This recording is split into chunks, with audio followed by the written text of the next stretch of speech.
There's nothing new in Mueller's statement as the special counsel all but urges Congress to impeach President Donald Trump. Hello, this is Robert Romano, Vice President of Public Policy with Americans for Limited Government. And today we're going to be talking about former special counsel Robert Mueller. He's resigned now, and he went out and gave a spoken statement. And he says that the Mueller report is going to be the final word on the Russia investigation and everything. He has his testimony to Congress. It's the report. He's not going to take any questions about it, not from reporters, not from anybody else.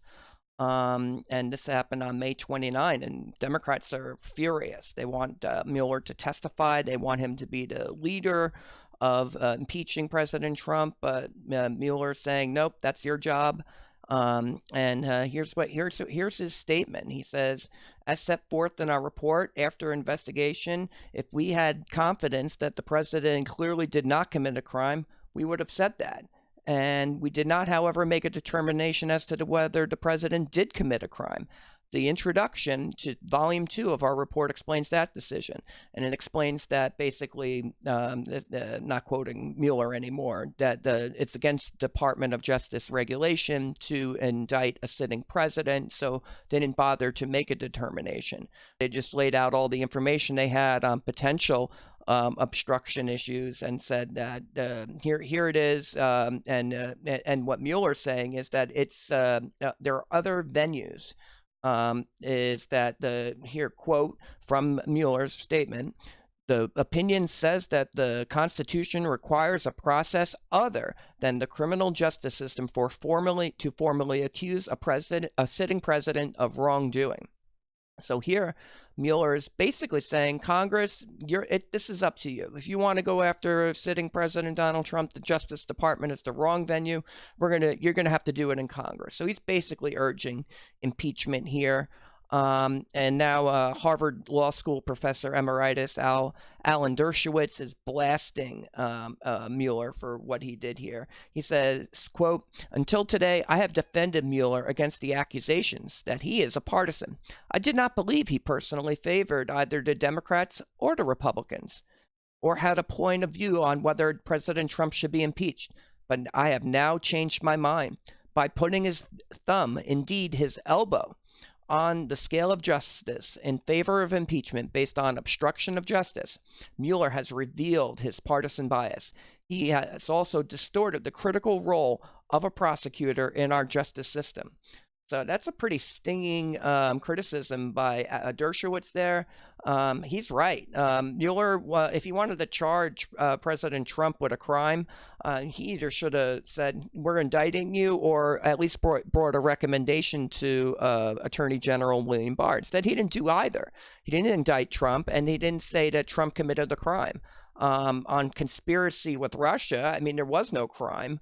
To begin with, that's just what he found. If you look at the Mueller report on the section with conspiracy, it says that the investigation did not establish that members of the Trump campaign conspired or coordinated with the Russian government in its election interference activities, and also, quote, the evidence does not establish that the president was involved in any underlying crime related to Russian election interference. So on conspiracy with Russia, the whole point of the investigation, Mueller didn't find any chargeable crimes by the president, his campaign, or indeed any Americans to do with Russian election interference. It's just not there. On obstruction, that's a separate item there, but if Trump didn't commit a crime, we would say that. We're not going to say he didn't commit a crime either. So. Well, then you kind of lose your say. Attorney General Barr and Deputy Attorney General Rod Rosenstein, they took the Mueller report and they found, quote, no actions that in our judgment constitute obstructive conduct, had a nexus to a pending or contemplated proceeding, and were done with corrupt intent, each of which, under the department's principles of federal prosecution guiding charging decisions, would need to be proven beyond a reasonable doubt to establish an obstruction of justice offense. Barr added, quote, "Our determination was made without regard to and is not based on the constitutional considerations that surround the indictment and criminal prosecution of a sitting president." That's pretty critical because what he's saying here is that we disregarded the constitutional aspects and said, if this was just a regular case, would we charge it? And Barr and Rosenstein said, no, we wouldn't charge this. This is not obstructive conduct. Attorney General Barr has been more forthcoming in his congressional testimony, where he said, quote, "The president can direct the termination or replacement of a special counsel. He could also order the firing of an FBI director, James Comey." The question was whether President Trump contemplating firing Special Counsel Mueller somehow constituted obstruction. And what Barr is saying, no, it doesn't. The reason is, of course, Article 2 of the Constitution, Section 1 says, quote, "The executive power shall be vested in the President of the United States of America." So that makes the President in charge of all proceedings of the executive branch. Section 2 covers appointments, but the inherent power of removal is not covered, and it's covered under Section 1 of the executive power. At the time, in 1789, James Madison, when this question came up, said, quote, "Gentlemen have all along proceeded on the idea that the Constitution vests the removal of executive branch officials' power in the president." And this was further settled in a 1926 Supreme Court decision, Myers v. United States. William Howard Taft, Chief Justice, wrote, quote, "The view of Mr. Madison and his associates was that not only did the grant of executive power to the president in the first section of Article 2 carry with it the power of removal, but the express recognition of the power of appointment in the second section enforced this view on the well-approved principle of constitutional and statutory construction that the power of removal of executive officers was incident to the power of appointment." So clearly, President Trump had the power to fire James Comey under the Constitution. He would have had the power to remove Special Counsel Mueller under Article 2. And the fact that he contemplated it, well, that's just an exercise of his powers. And in the meantime, the president was being investigated for a crime that we now know he never committed, nor his campaign, nor any Americans.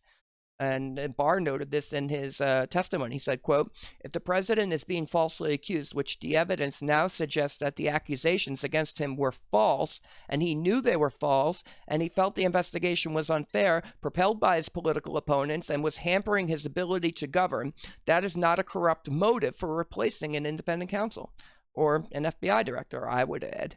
And that's basically what this all comes down to. The obstruction is for President Trump reacting to this phony witch hunt that was waged against him, saying that he was a Russian agent, that his campaign was coordinating with Russia and hacking the DNC and John Podesta and putting the emails on WikiLeaks. And now we know, based upon the Mueller report, that didn't happen. There wasn't a conspiracy with Russia. Again, it said that the president was not conspiring with Russia. It said that, quote, "The evidence does not establish that the president was involved in an underlying crime related to Russian election interference," and, quote, "The investigation did not establish that members of the Trump campaign conspired or coordinated with the Russian government in its election interference activities."